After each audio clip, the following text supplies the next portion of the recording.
I am Julie Moody Freeman, the Director for the Center for Black Diaspora. Thanks so much to you all for attending, to Black and Rasul for being here with us. And before we get started, I want to acknowledge your staff, the Assistant Director for the Center, Jennifer Gardner, and Maya Jefferson, who is the Center for Black Diaspora's Marketing and Content Development Assistant. The order of business today, Jennifer will introduce our guests. The speakers will speak right up to maybe about 6 o'clock because we want to give you enough time to be able to engage with us. At this time, you won't be able to unmute, but you can put your questions in the chat for us. All right, so I will pass you on to Jennifer for the introductions. Thanks so much for attending. Hello, everyone. It's a pleasure to have you all join us this evening. We have two incredible scholars and thinkers of our time, and I'm happy to introduce them. Tu Black is a poet, scholar, organizer, and filmmaker who blends critical analysis with biting sarcasm. He has headlined various stages and events, including the historic Norican Poets Cafe in New York City, Princeton University, and Johannesburg Theater in South Africa. He is the co-author of the book Laundering Black Rage, The Washing of Black Death, People, Property, and Profits. His words have been published in online publications such as the Black Agenda Report, Left Voice, Blavity, and Hood Communist. He is currently the host of the Black Myths podcast, was the producer for The Last Dope Intellectual, and is a member of the Defense Committee to Free the Pendleton II, a committee dedicated to the freedom of Indiana political prisoner John Balagoon Cole and Christopher Naeem Trotter. He is also the co-director of an upcoming documentary film, The Pendleton II, They Stood Up. Thank you, Dr. Tu Black, for joining us. Today, we also have Dr. Rasul A. Mowatt, who is a department head and professor in the College of Natural Resources at the illustrious North Carolina State University. Areas of focus are the geographies of race, the geographies of violence, the animation and production of public space, and the application of critical theory.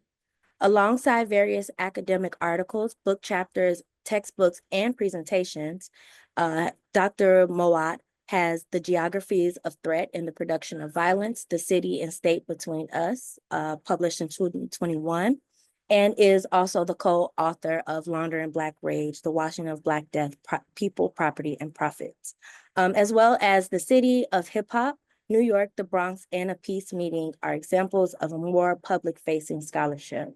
So thank you to you two for joining us, and I will pass it to you all for your conversation.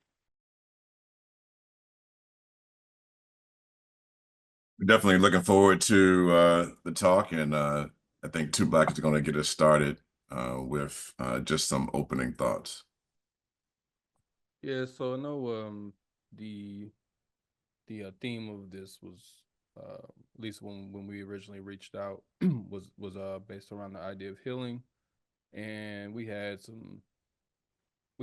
our own perspective on healing that we'll kind of work through this entire presentation. But I did want to read kind of what our, I guess, initial conception of it is, and that's why we are calling this talk what we're calling it. So the talk is called "No Justice, No Peace, No Liberation, No Healing," playing off of the often heard slogan you'll hear or chant at a protest or a rally: "No justice, no peace." So I'm gonna read this here, and then we're gonna get into a presentation and a poem and a few other things. All right. Healing only blossoms under the necessary conditions for it to grow. When a construction worker with an ailing back adorns a back brace or seeks surgery, they may find relief, but they can never effectively heal if they continue to work a job that repeatedly puts their body in danger. A professional football player may periodically recover from injuries, but only retiring from the violent sport that regularly causes their injuries will open the door for the body to heal. A cancer patient may intermittently bounce back from the side effects of chemo or spend time in remission, but ultimately, they must kill the cancer to settle it once and for all. Healing can never entirely occur while the primary antagonisms against it persist. A similar logic applies to oppressed communities and peoples. A black family on the south side may flee a food desert only to be malnourished by another one on the west side. A Palestinian may flee Rafah in the south only to be bombed by the occupying power when they arrive up north in Jabalia. A political prisoner may petition to be released from solitary confinement only to be placed in a softer cell, but a cell nonetheless. In our talk today, we utilize our new book, Laundering Black Rage, and to analyze how the state of capitalism keeps us in a cycle of fleeing from one problem to the next. We will discuss how healing comes from addressing the sources of our pain, not necessarily the band-aids we may use to manage them. We believe justice and peace are both contingent and conditional. Without justice, there is no peace for oppressed communities. Consequently, there should be no peace for oppressors if there is no justice for the oppressed. Our ongoing struggle to liberate ourselves from this exploitative relationship creates the conditions for healing to emerge, but we must struggle towards those conditions to even begin a conversation about healing. I'll pass to Russell.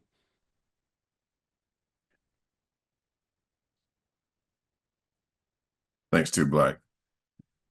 One of the things too we also want to open up with is, pushing us to think about more, demanding more, not only from ourselves, but also what it is we truly want. And so what I want to do is try to read one of the revolutionary letters, number 19, from Diana de Prima. It's a series of separate poems that she grew to write over a period of 1968 to roughly about 1971 or 1972. And each of these letters are devoted to various people: Black Panther Party for Self-Defense, Huey P. Newton. In this case, this particular one is for the Poor People's Campaign.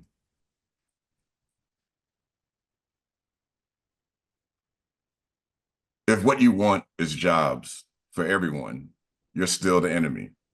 You have not thought through clearly what that means.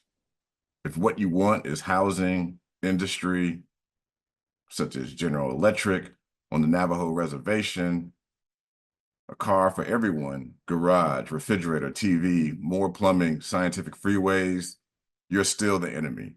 You have chosen to sacrifice the planet for a few years of some science fiction utopia.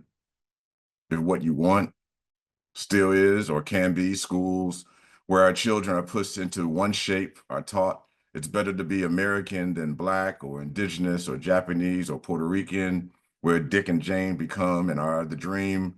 Do you look like Dick's father? Don't you think your kid secretly wishes you did? If what you want is clinics where the American Medical Association can feed you pills to keep you weak or sterile, shoot germs into your kids while Merck and company grows richer, if you want free psychiatric help for everyone so that the shrinks, pimps for this decadence can make it flower for us, if you still want a small piece of suburbia, green lawn laid down by the square foot, color TV, whose radiant energy kills brain cells, whose subliminal ads brainwash your children, have taken over your dreams, degrees from universities which are nothing more than slum landlords festering sinks or lies, so you too can go forth and to lie to others on some greeny campus, then you are still the enemy. You're selling yourself short. Remember, you can have what you ask for. Ask for everything.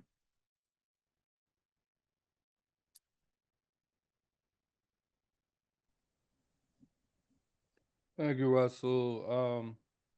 So yeah, those are just some, I guess, some kind of precursors to give y'all to think through.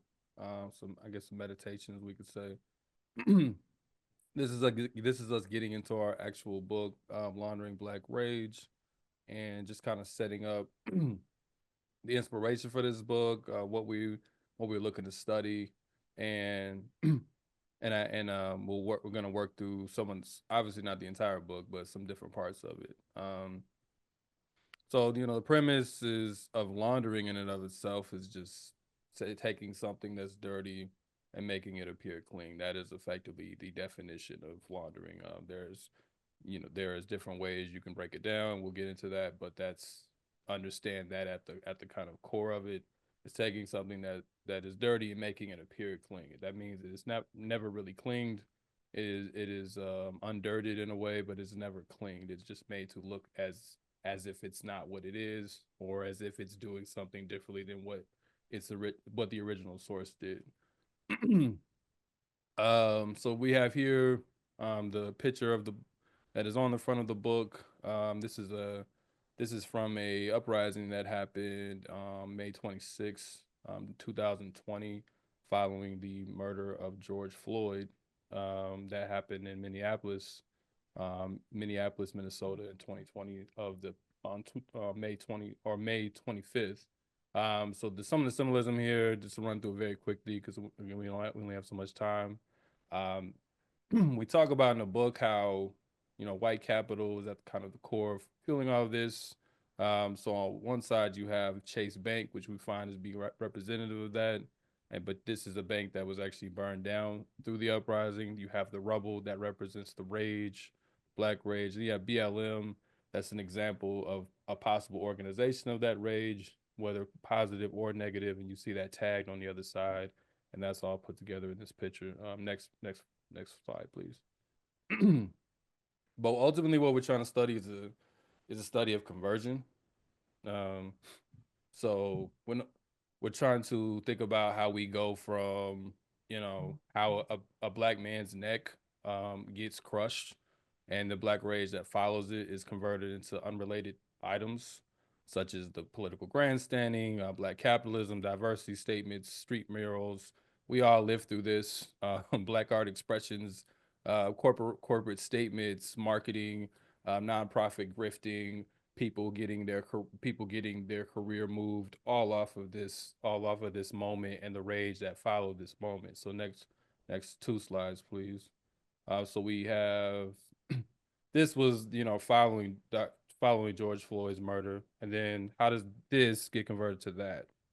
That's the question. How do we go from the police precinct burning to next slide to in 2020 or the Black Lives Matter Square, which was in DC, that was put forward by Mayor Muriel Bowser to really from what we were told to troll the president Donald Trump at the time, but becomes this kind of rallying cry for the movement, even though she was engaged in the same kind of policies that would get a George Floyd killed, such as stop and frisk.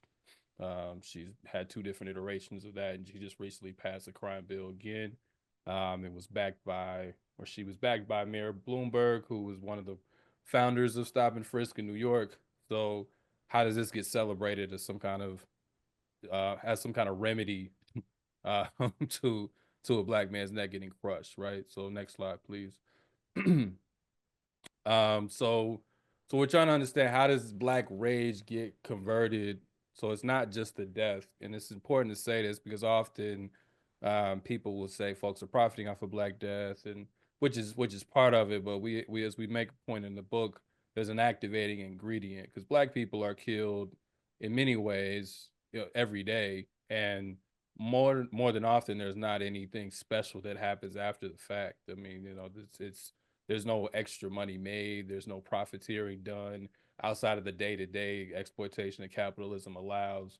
So for there to be a moment where there's diversity statements and where there's an excessive amount of repression and things of that nature, there's a Black Lives Matter Square, there's fundraising records being broken, that requires the rage in the streets. That requires there to be people out doing things that forces the powers that be to respond in different ways. So it's the Black Rage and rage in general that we're trying to understand its conversion.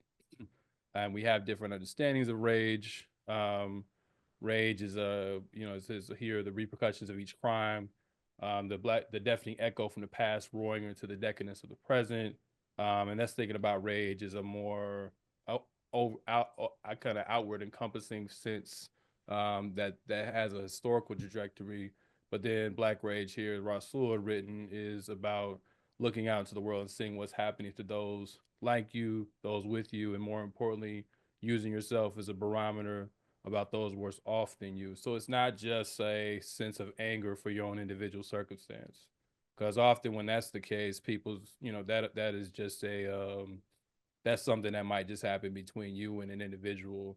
But when it is rage that a community has, that is when people go out into the streets because they're clearly not just mad this is happening to them, right? A good example of this is the Watts riot that happened in California.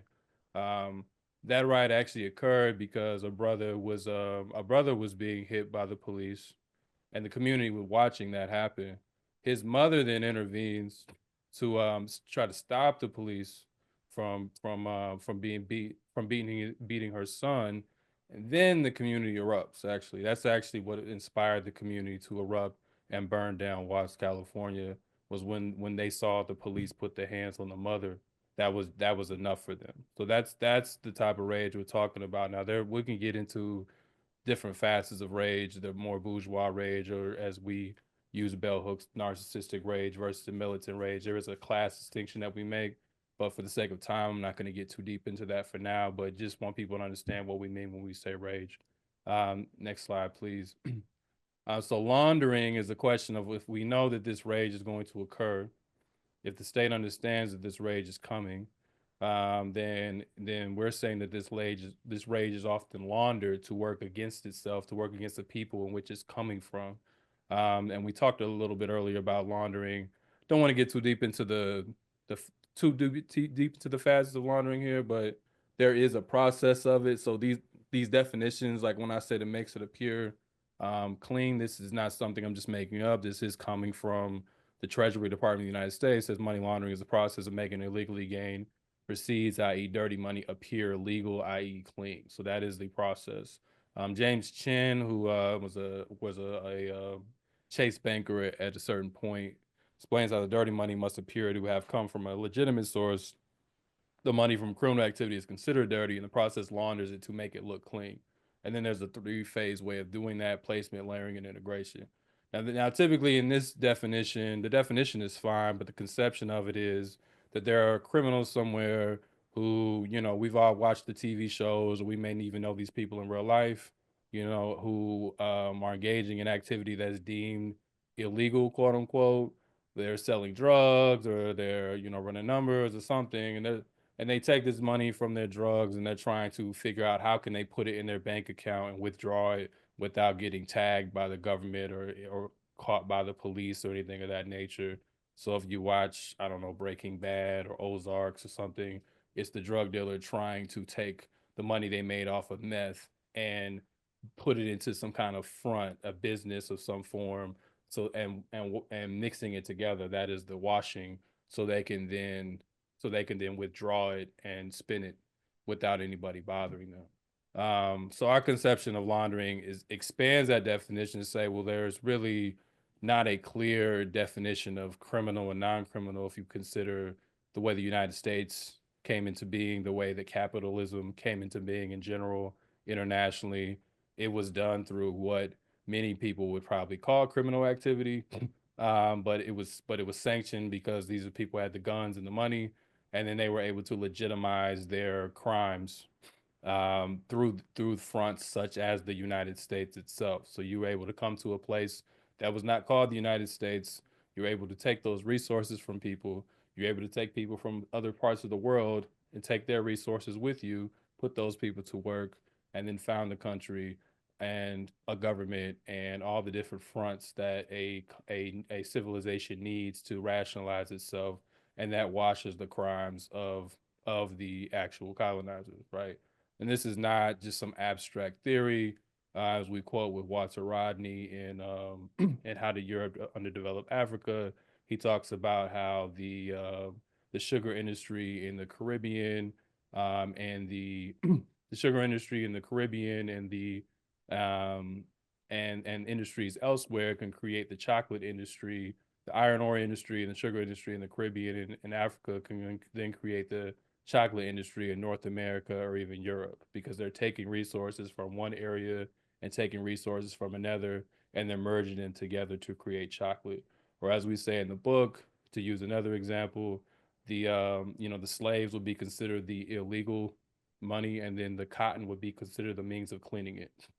So you literally take the slaves, You put them to work, and the cotton that they produce is literally the way of cleaning the crimes that was done to the slaves, right? Like that, and that is a process that goes on and on and on, and that doesn't just end under slavery. That is a process that capitalism keeps in perpetuity. Next slide, please. So what we say is, and so the illegitimate crimes of the past fund the legitimate crimes of the present. So these things continue cycling and laundering themselves throughout history. But what we're also saying is, if that's how capitalism is functioning, then it's also understood that rage, coming back to that point, rage gets put within that process. That if people are going to get angry, then you have to figure out how to watch their rage too, so they cannot, so their revolts cannot end this process of extraction, this process of exploitation. And that is how you get the things like the Black Lives Matter murals. That is how you get the things. Next slide, please. We all saw some of this silly shit, but the kente cloth, I think that someone said the Wakanda chess pieces, you know, that they look like the different things that we might say are cringeworthy or memeable, but the things that reroute our rage into facets that are not threatening to the state effectively, that do not threaten the way of things that oppress us. They end up actually benefiting them. But what we're trying to understand is, how do people get put in that, how do people get rerouted, and how does it look like it's actually helping us? How does our rage get subsumed into things that look like they're positive for us, you know, even when they're working against us? Next slide, please. So here was a good example, that like a very material example of a study that was done in that was done following high profile police killings or killings by white vigilantes from 2012 up into 2020. And it was called the Market Response to Racial Uprisings. And they found that BLM protests generated a windfall of profitability for policing in the United States. So they tracked each protest following each high profile killing. And they found, and this is from basically from Trayvon Martin to George Floyd, if you think about it, and everything in between. And they found that policing firms experienced a 7% point increase in stock prices relative to the stock prices of non-policing firms in similar industries during the 3 weeks following Black Lives Matter related events. So that means every time there was a high profile killing, police entities actually made more money off of the protests that followed them, because they were able to actually use the rage on the streets to say police need more money, police need body cams, police need more training, all these things that didn't stop them from killing anyone, but they're able to use that actual rage to generate more profits on the stock market, right? Every time within the time that this study was able to track. So again, this is to show that rage is being laundered quite literally, and you can see the map here. This is not just a vibe that we're talking about here. Next slide, please. We could just skip that. Basically to say that everything becomes its own kind of front. So it says, henceforth, practically everything built under the rule of Western state is a front for capital, or for white capital. Next slide, please. So in that sense, these things emerge. We got all these different magazine covers and things of that nature, and they give off the impression that progress is being made towards what I'm never quite sure, but progress is being made, that things are improving, that people are finally starting to care. And then now we're living in this period, I know this isn't really on our slideshow, where these things are starting to be taken away, right? Like we're not getting the same kind of representation. There's been an attack on DEI, which we know by means saying is liberation or liberatory anyway, but it is to say that the things that were used in many ways to pacify us are now being taken away, and did not actually address the original problems in the first place, which were, you know, at the core, police killing Black people, and police have killed more Black people every year since 2020. Police have killed more people in general every year since 2020 when you track the statistics. So now this stuff has become a way, I would say, and me and Rasul are currently working on a piece on this, where the things that we were really marshaled into that we were told were going to help us have now made us easy targets to be attacked by the other side.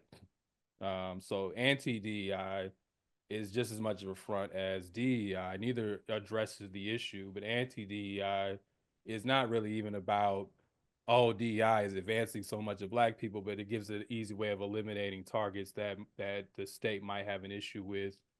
Just like DEI was a way of neutralizing those targets by maybe giving them jobs and things of that nature, right? So this is the kind of cycle. But our book primarily deals with this historically. So if you read the book, you're not going to just get a bunch of 2020 analysis. We're just using that as a kind of startup so you can get a sense of where this analysis comes from. The next few slides, please. But, you know, there's plenty of examples here. Black Panthers to Black Lives Matter, sponsored by Wells Fargo. If you can make that square peg work, go for it. Wells Fargo, you know, historically being involved in exploitative loans to Black communities, but, you know, sponsoring Black Lives Matter and Black Panther events, good for them. Excuse me.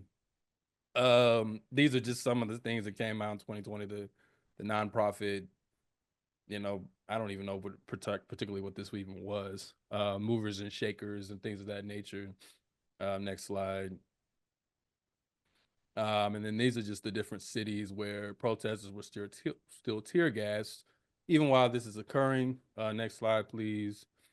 And then that pretty much is all in terms of that. But it just, again, thinking about it in terms of, again, if we're coming back to the question of healing, we can't heal if we're being pushed in directions that do not actually resolve the issues that create the pain that we claim to have in the first place. So if we are saying we want to heal from something, we have to at least have a good diagnosis of where our pain is even coming from. I mean, anyone that's ever been in pain, and I've dealt with much chronic pain myself. You can have pain in your hands, but the pain might be coming from your neck. You know, you can have a pinched nerve in your neck, but you think something's wrong with your hand, so you're stretching your hand and you're doing all that, and that's not actually where the pain is coming from. That's not the core of the issue, right? So what we're saying with laundering Black Rage is it's actually it takes us off the path. It throws us off our scent, you know, of the trail. We're trying to hunt down what's really the issue, and it has us getting outraged about things sometimes that is not really the core of why we're experiencing the suffering or the pain that we might be experiencing. And in order to heal, we have to struggle against things that are actually causing the root of our problems, the root of our pain. I'll pass it to Russell.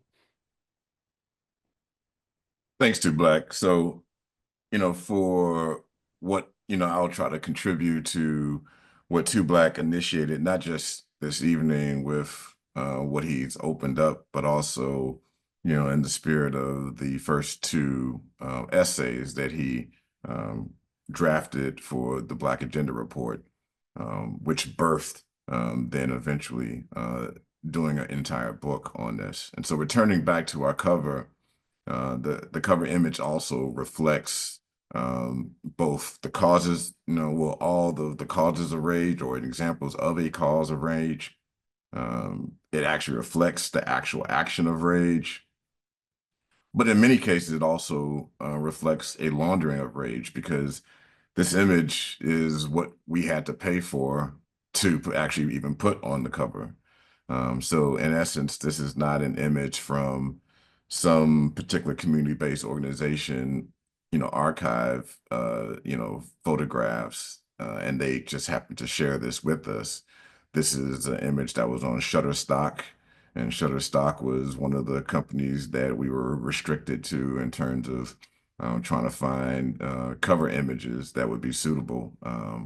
And there were definitely many, you know, cover images choices that we could have, you know, selected, but this is the one that we had. So in many cases, this image is now being sold to authors, sold to other people who may use it for inside book information, and it's no longer reflecting that the act of rage and also or the issues that even create the rage. But in essence, too, the image also creates a possibility for clarity, because it, reminds us or takes us back to then, 2020. And as Two Black mentioned, how do we go from this to this, very rapidly? This is not 1 year, this is not 10 years, this is just 1 month of a change and difference in terms of response, and accepted response to the issues. And don't get us wrong, we're not trying to endorse any particular sort of action, in what we're trying to raise, but it is an important observation to make. And also what we attempted to do in the book, beyond just not just thinking about 2020, we also wanted to make sure that we thought about this internationally. In the spirit of the actions that have now been called fallism, fallism really was birthed primarily out of South Africa, but other former colonies have also engaged in fallism, Mexico, Brazil, and in some cases, Nigeria have attempted to eliminate images and other things that still invoke the colonial presence, whether it's the names of noted colonizers or their images. But in this case, this is in the UK, and this is also in 2020, where those other examples have been taking place over the past 20, 15 years. And so, this crowd of people in the same month that the United States was transitioning to street murals was now engaged in the destruction of this property, taking down this noted financier to slavery, who was also one of the key people to help develop, and grow the city of Bristol. And as people celebrated and thought their progress was moving towards further changes, so in September they were now taking Ralston's name down, just as they took down his statue, months before. People, were celebrating this, takedown, and the fact that the city was putting forth effort to do that. But ironically, in the same image, just left of the name takedown is the redevelopment of, property that's going to create further displacement, high rents, unhoused populations that were moved, and so forth, as the Hello Bristol is going to become a new fixture, or has already become a new fixture, especially tied to music. And this is not new. And so, as Two Black, alluded to, we are also in the book heavily dealing with the past. And one of the more immediate past that we talk about is the decade in particular of rebellion in the 60s, and how when this was happening and the issues that led to the actions that resulted in some cases, the burning of neighborhoods and so forth, there was also then the expansion and growth of a population of Black mayors that, ushered in 2 decades worth of first Black mayors of various cities, Cleveland, Detroit, DC, New York City, Chicago, all throughout the country. And if we in particular looked at one case, and I want to also echo that besides formulating this theory, what we attempted to do was use particular cases to illustrate how laundering had been presented and adapted, and even probably fine-tuned throughout a long period of time. We noticed this trend with the rise of these Black mayors, was also the rise of austerity measures that cut down public funding of schools, systems, of healthcare institutions, of parks, and other sort of needed amenities to a neighborhood. So instead of expanding, which was the whole idea of the civil rights legislation of the 60s, expanding these parts of the cities, these cities were then shrinking in these areas physically of the city, while other people, individuals, were now gaining prominence. And in the spirit of gaining that prominence, one of the individuals that we quote both as an epigraph, but the entire quote completely, and this was actually turned on to me by Matthew Countryman, who is the author of Up South, and he focuses heavily on Cecil B. Moore, who was a former Philadelphia city councilman, but also the president of the Philadelphia chapter of the NAACP. And so just one excerpt of a longer quote where he's highlighting his issue with this emergence of this class of people.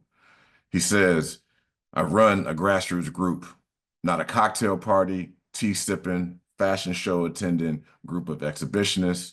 Those things divide the Negro, separate him into classes. Those bastards don't want to help the Negro. They just want to perform. I'm sick, I'm tired, I'm bankrupt, and I'm weary of the venality I see on all sides of me." Venality is one of those words I'm sure none of us use on a regular basis. And venality is basically the openness to bribery, being very open to bribery. And because one of the conversations that Two Black and I had as we both developed this book, but also in speaking to people, this is co-optation possible if a person was already desiring the money, the con or the fix. So in looking at the case of these mayors, we definitely see that that sort of austerity measures was basically instituted by them because they also were being paid off to do so. Another particular case is the Tulsa Massacre, which we have to acknowledge Two Black, but also his colleagues on the Black Myths podcast for still being probably one of the few sources that challenges the record on the Tulsa Massacre. In many cases, of course, it's now more commonly known as Black Wall Street, especially after the HBO show The Watchmen aired. Also during this particular time of, the pandemic, when we were in homes a lot more than normal, there was this revisiting of this history. And Black Wall Street isn't even, a name that the people of the time called it, the people of the actual city called it, but it has now become not only an aspirational goal for infrastructure in a city, but also an aspirational goal to sort of inform people of what they need to aspire to, this new form of Black capitalism that needs to be embraced. And so Tulsa Massacre has then been endorsed by so many bodies, and in this case, former President Joe Biden, has this sort of call for a moment of silence with some tears as the 100th anniversary of the Tulsa Massacre occurred on 2021. And this begins to, highlight how, yes, before this HBO period of 2020 and 2021, where this revisiting of this history was taking place, there were some literature that invoked Black Wall Street before this time period. But what we definitely noticed was this rise of literature, both officially published books and self-published books. And Two Black made me read all these books, both in terms of children's books as well that, enforce this. And we wanted to make sure that we were as thorough as possible in our critique of the myth making that not only falsely portrays Black Wall Street, but this myth making that obscures the truth of the fact that the vast majority of the people that live there were in subsistence housing, they were working class. So the things that they actually constructed in terms of business and so forth were really from their long, hard fought savings and efforts. And more importantly, the violence that took place that leveled this particular neighborhood area in Tulsa was a byproduct of armed resistance, trying to save the life of a young Black boy who was in jail and was going to be lynched. So this is really the actual true cause.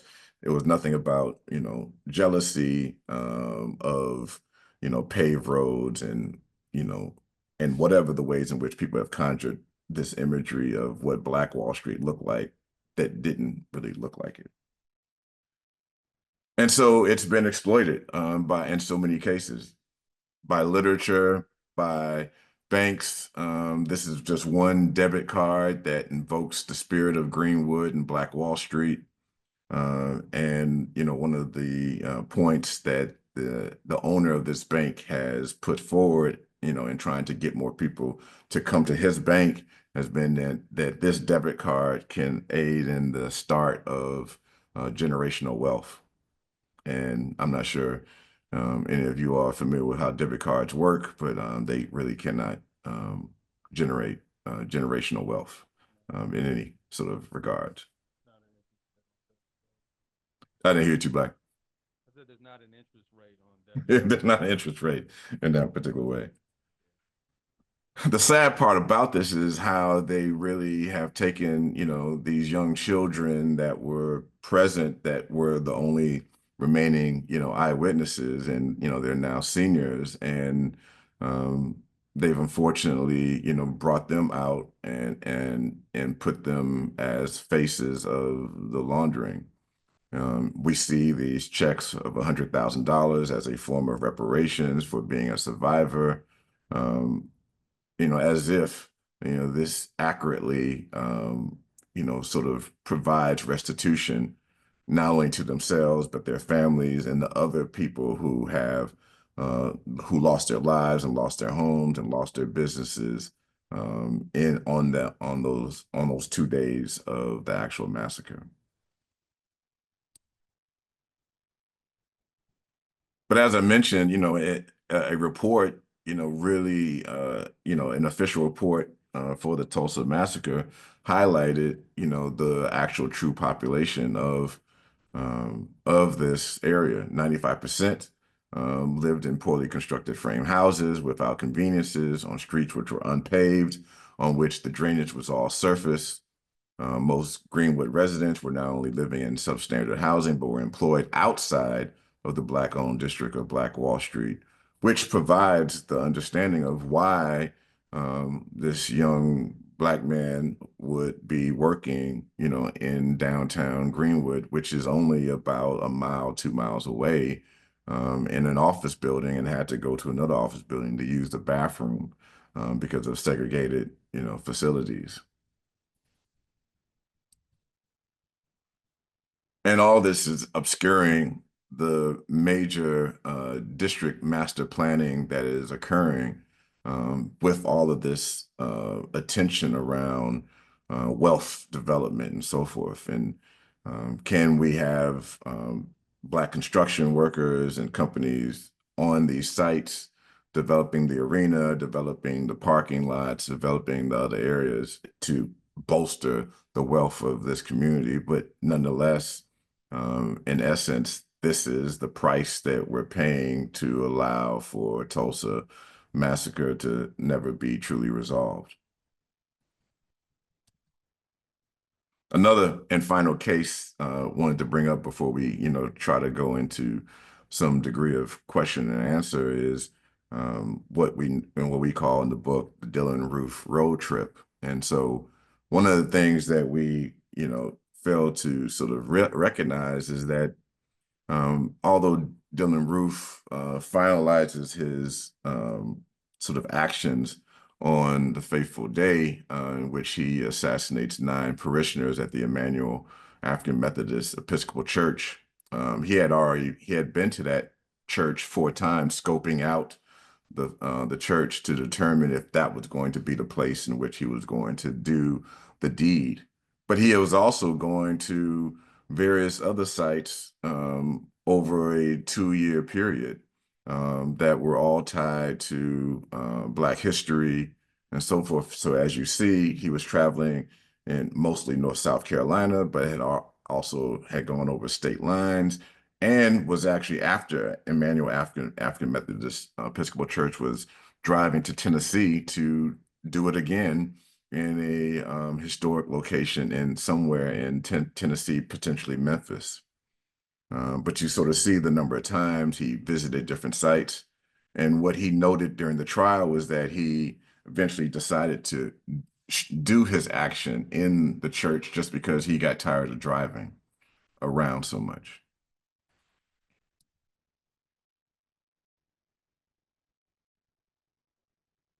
And what's the outcome of this is that the energy and so forth of those actions, the emphasis has not been on the restitutions to the family or the broader and larger community, as well as the political presence. Because if we remember, the pastor was one of a key figures in the state legislature that was actually pushing for significant sort of policies that could benefit large swaths of the state.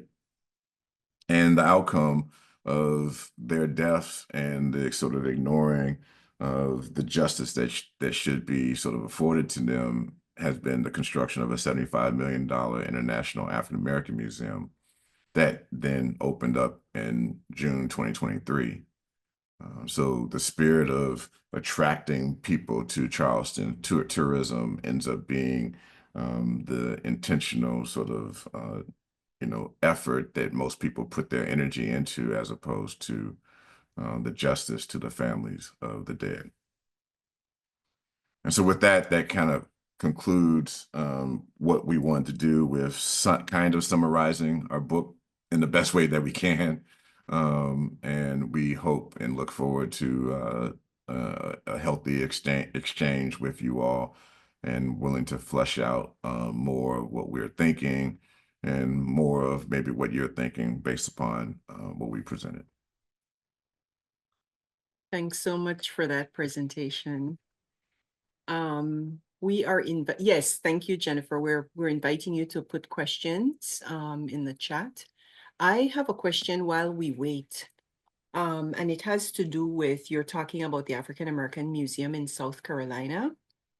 And so you get that attracts tourism, but not really justice. So my question has to do with what would justice look like in a case like that, right? That would help, because you are absolutely right in terms of healing. How can you heal when there's ongoing oppression? So what would it look like, justice?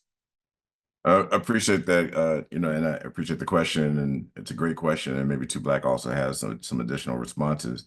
I think for at least from our conversation, how we would probably think about an answer is less about what we would probably determine what justice would look like, and more what those families, of the slain would probably demand. And my sense of, at least from what some of the families have indicated, both in the trial as well as in interviews, primarily in papers, because it hasn't been as many interviews with them, like in a televised way, where they were like on 60 Minutes or something like that.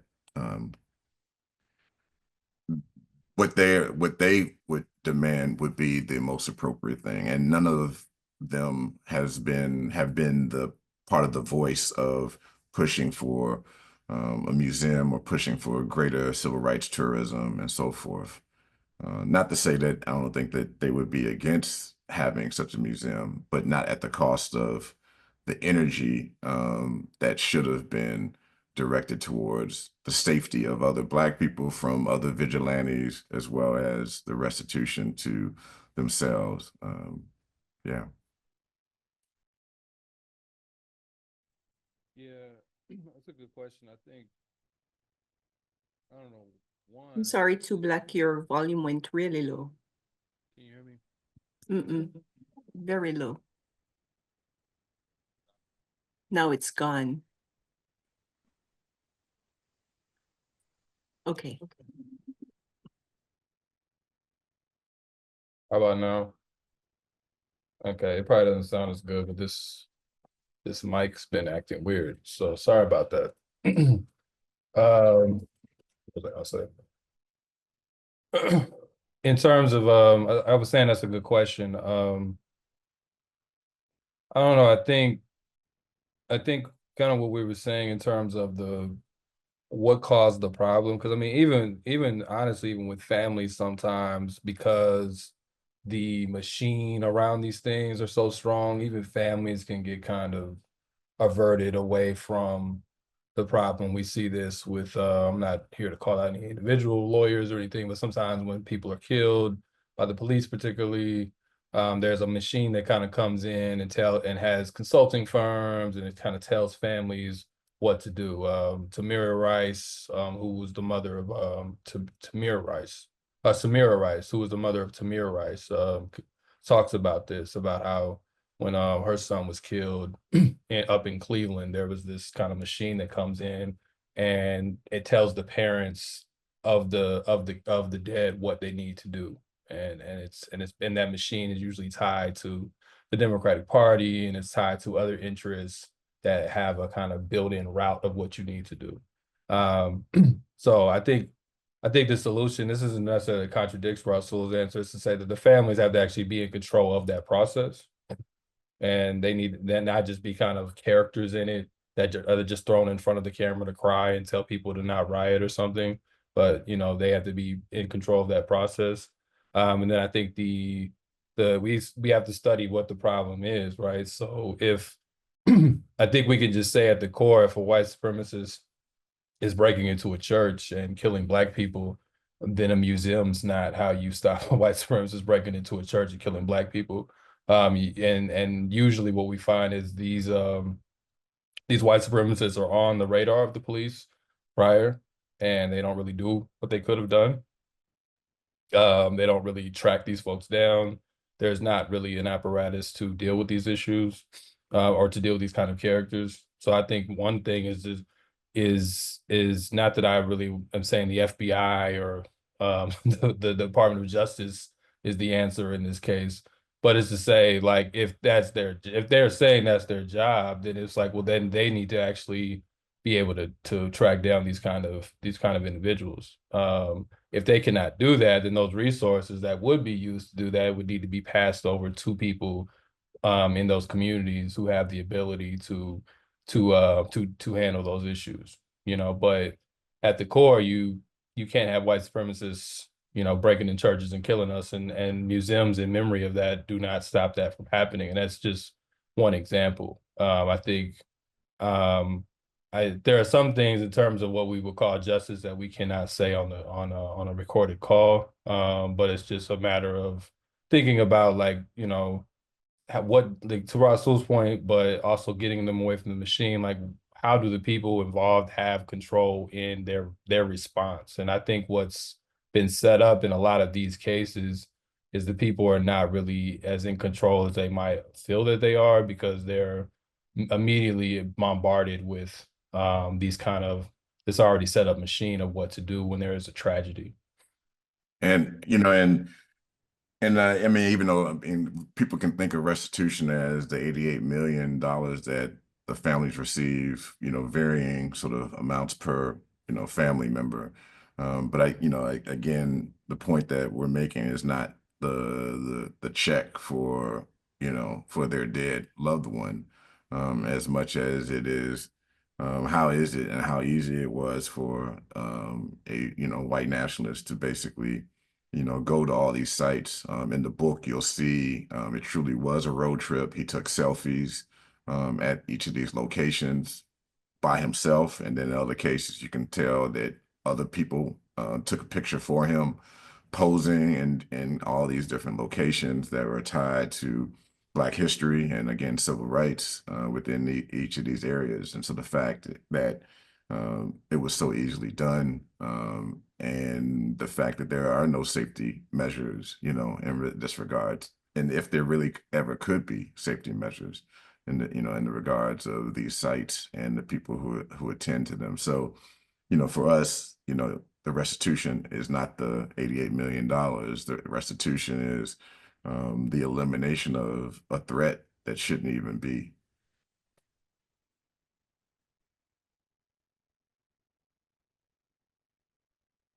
Kenji to unmute. Yes, thank you, Julie. You're welcome. Wasn't certain that I was going to ask the question myself. So my name is Kenji. I'm based in New York City. I've read the book, but I first read part one of the essay, part two of the essay on Black Agenda Report. I believe I first learned about this on I Mix What I Like, or formerly Black Power Media, now Black Rage Media. With all that pretext shared, my question is, do you still feel this insight to be true? Quote, a grand conspiracy need not be necessary when our immediate material interests are linked to the maintenance of the state, end quote.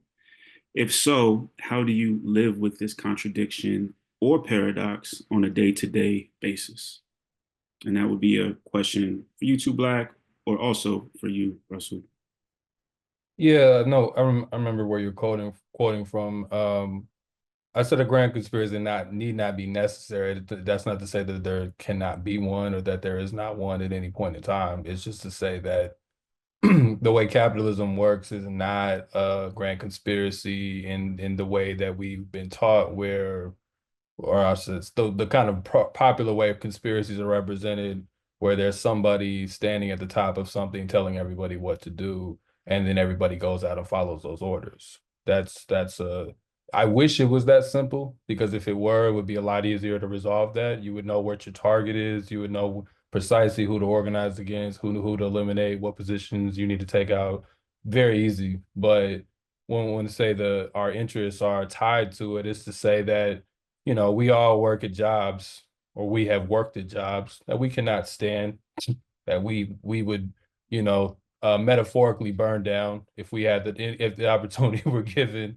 But we might have children, we have bills, we have all kinds of different interests that are tied to the maintenance of that job, even if we don't like that job.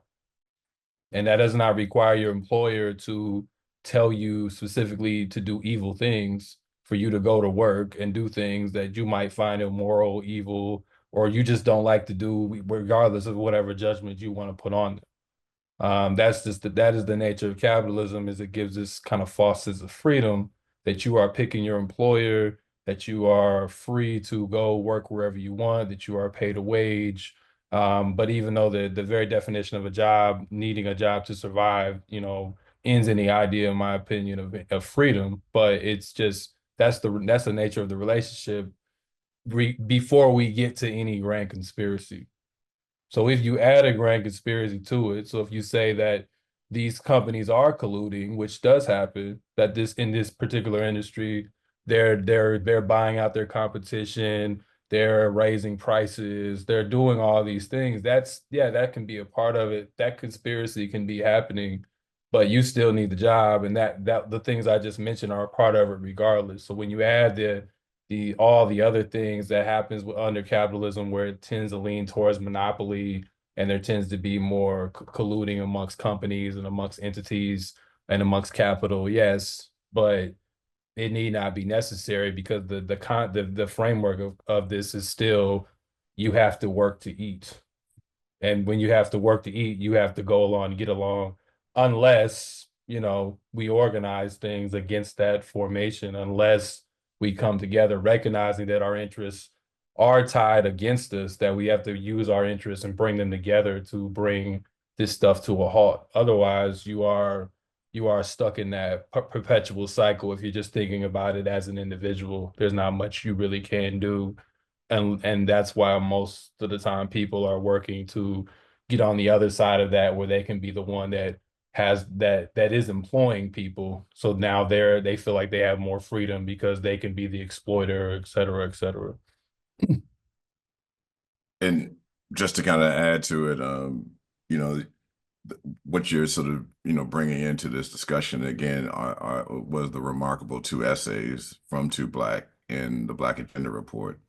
And so our introduction in the book really is both a sort of expansion and response to those two essays, because in our introduction, we talk about both the circumstances that birth the book, but also, our sort of our own complicity, in the laundering, which we're also saying that everyone is. And so we knew how a colleague of ours and his book had been taken and gone into a totally different direction, as opposed to focusing in on what his book was really articulating. I guess we can go, I mean, for trying to not talk around it, basically, Elite Capture, Olufemi Taiwo, remarkable book, provides sharp criticisms about the ways in which our struggles are captured, especially by Black middle class.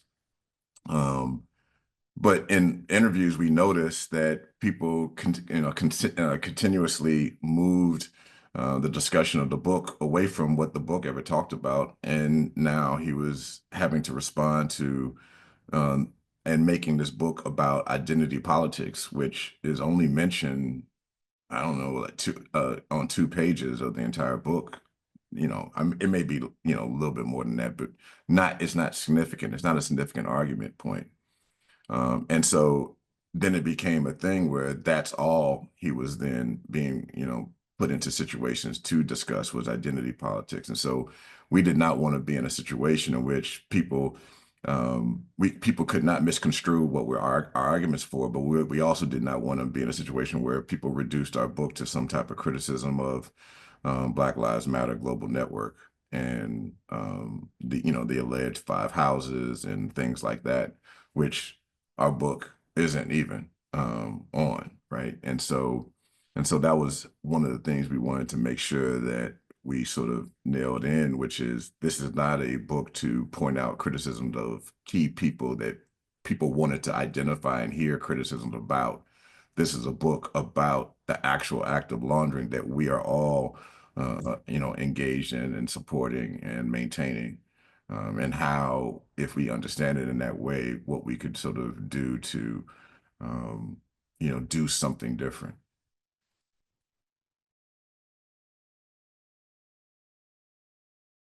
Okay, we have a second question. This is asked by Azora Murph. They say, I'm a photographer who has worked on journalism stories about Tulsa, Black Wall Street, and the museum in South Carolina. Coming to y'all's work after the fact woke me up to the zone of compromise that all of us live inside of. What advice would either of you give to creatives to aid their thinking through becoming complicit in laundering?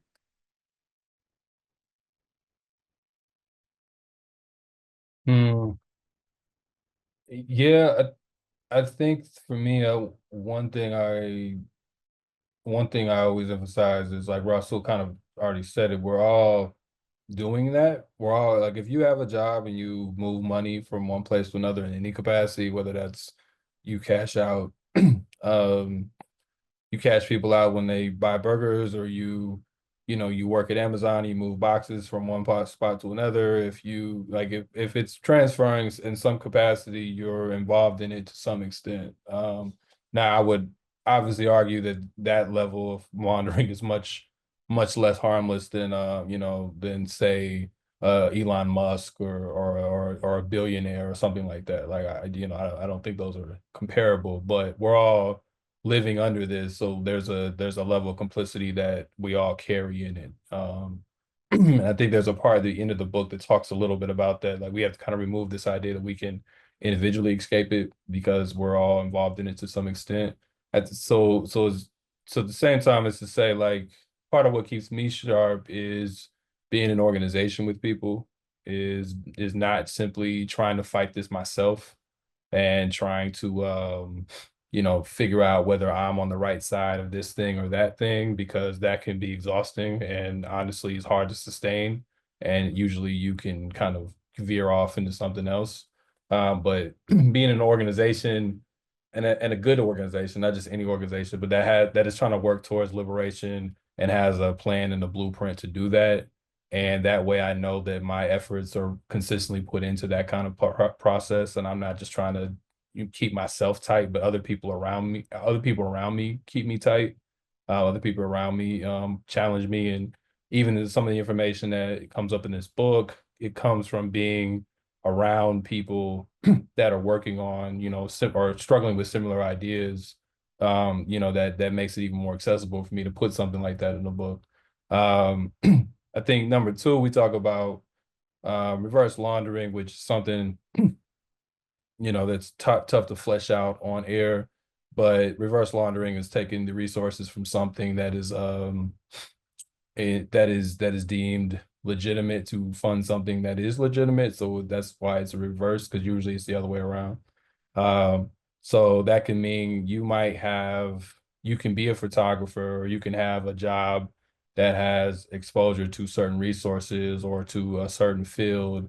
And the job may be to just do the regular thing that doesn't really challenge the status quo at all. It's just what it is. But maybe, you know, since you are in that production point, you are at that point where things are moving. Maybe you have control over the resources, or you can seize control over resources to aim those resources towards something that's considered illegitimate, that doesn't just prop up the kind of official narrative of whatever the going trends are. I don't know, you know, I'm not a photographer. I mean, not really. So I don't know precisely what that would be for you, but I would think about in your industry, getting with other photographers and other creatives and identifying where those points are and seeing if there's ways to reroute things, so you're not just taking pictures of the regular trendy things that aren't necessarily doing anything for your people, if that's how you feel about it. And I guess just to, you know, extend to that, wanna, you know, shout out a colleague of Two Black and Eyes, on, you know, also in this Zoom chat, who works with Preservation Futures. And the reason why I want to bring up, you know, that's, you know, their particular work and thinking about ways in which, you know, both the histories of the people has to be done in collaboration with the people. And so you have to create organization around that. And so that even if a decision is, you know, there could be better decisions that could be made. You can only go as far as what the community wishes to go. You know, and so that also requires a level of political education and so forth. Um, but you know, you see a lot of this effort, and I don't want to necessarily bring up a city that I'm currently, you know, working with, but they discovered a black burial ground while in the process of constructing a major sporting league stadium. And of course, they halted construction on that stadium. But the problem is that their plan had, you know, went right into thinking of ways to, you know, launder it. So the need to create an art piece that acknowledges that burial ground, and so that then the stadium can sort of proceed. That's been the focus, because also all along this particular location, there had been already monies that have been set aside to grow the tourism of the city with these features close to where the stadium was going to be, as well as the stadium itself. And so, you know, one of the things that at least the group that I have been asked to work with is trying to push for is one, what could be done beyond art? You know, because art has been one of the ways in which laundering has been very effective in sort of moving and distracting us away from, you know, the more material conditions that need to be addressed. But also what we've, you know, been in process of doing is been trying to bring in the actual neighborhoods that are just across from the stadium construction to be to provide the input of what needs to be developed, either where the burial ground was, as well as all along this other feature that these wealthy individuals are steering the city towards developing.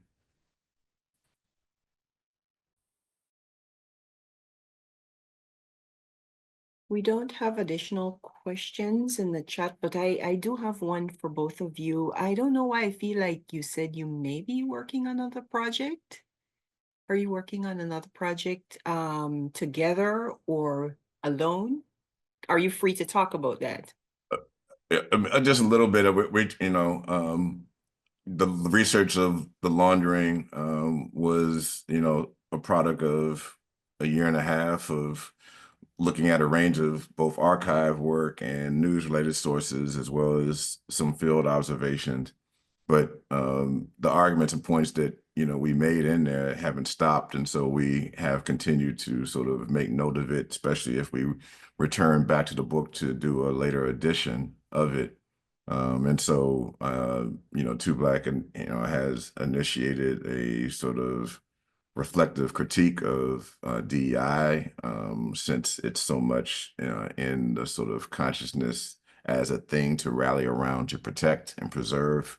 Um, uh, and and so he's asked me to come in again, and similar to the Tulsa Massacre, he's tasked me with going through numerous platforms to look at the ways in which that's been the sole attention of people, has been the protection of DEI, not the ending of mass incarceration, not the protection of public school systems, not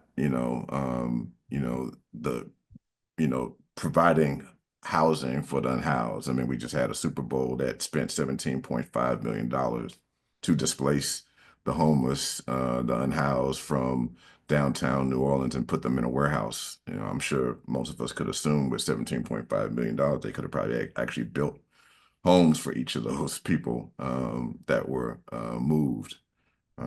So that's the project that we were alluding to, is an essay that would be about this sort of critique of the attention of DEI.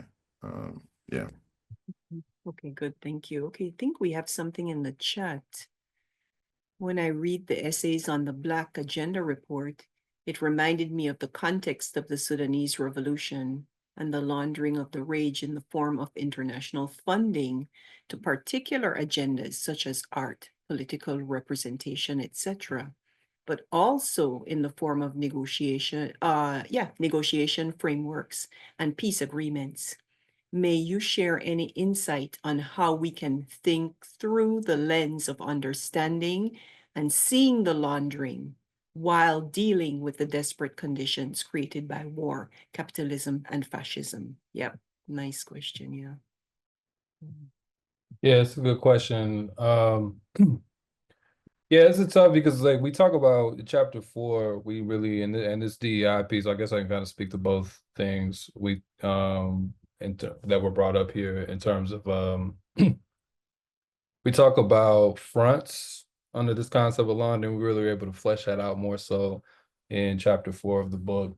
Chapter 4 is our most international chapter, so I think that would speak to a lot of what this question's asking. But fronts within the concept of laundering are tricky because fronts do provide things that are helpful, and that's usually why we get caught up in these things, whether it's DEI, whether it's obviously being suffering under war and taking any agreement that will end war, even if that agreement doesn't always have the best long-term effect on the nation, is understandable, because it's like a front is use it as an analogy, even though we don't think about it as an analogy more broadly, but just for the sake of explaining it.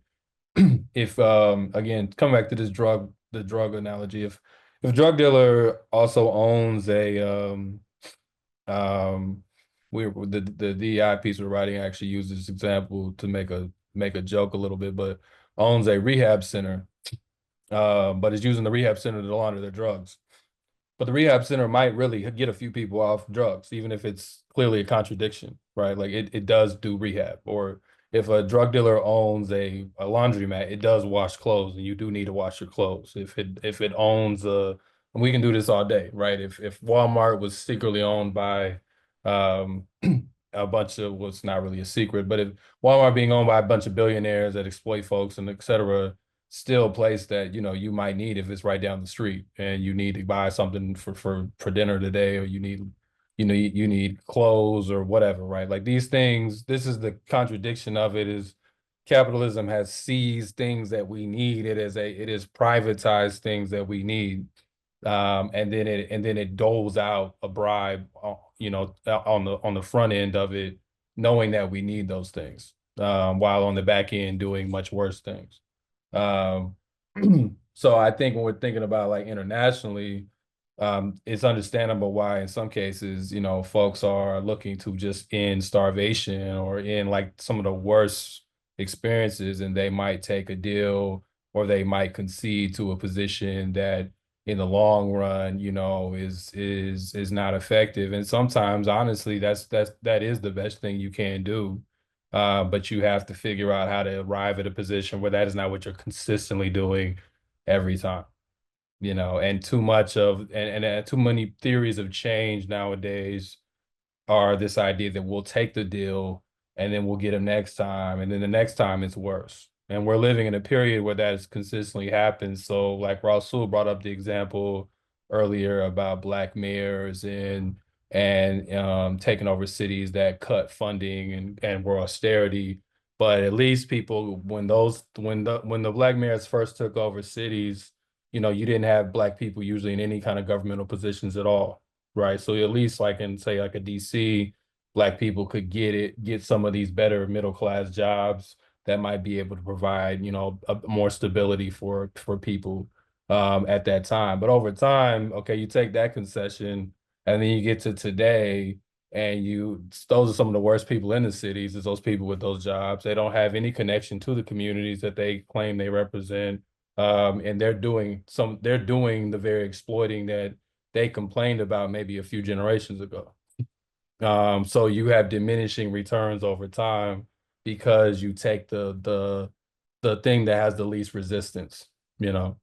And I think there is something to learn about sometimes you have to fight to get more than just trying to make the front better for you. Just trying to make sure the front gives you a few more crumbs or whatever. And that might take a real sacrifice, especially when we're talking about situations like in the Sudan, or when we're talking about war in different places. That might take a real sacrifice. But I think you can look at when there's more solidarity internationally and people are willing to make that sacrifice, that's when we get the most gains. But if everybody's willing to take that first bribe, that first little crumb, at first resistance, things do tend to get worse over time, even if in that moment it feels better. I think Two Black really, addressed that particular point, and just want to sort of just say really, really, really briefly is that, I really wish that all the people who wanted to really, talk about decolonization of syllabi and food dishes and museums and so forth actually just went to places like the Sudan and so forth that are actually going through true decolonization, because that is probably the area that not only could we learn from and discuss and have exchanges about if we just chose to study it further, as opposed to being in seats of empire and talking about um, things that are frivolous and have nothing to do with true ending of a colony.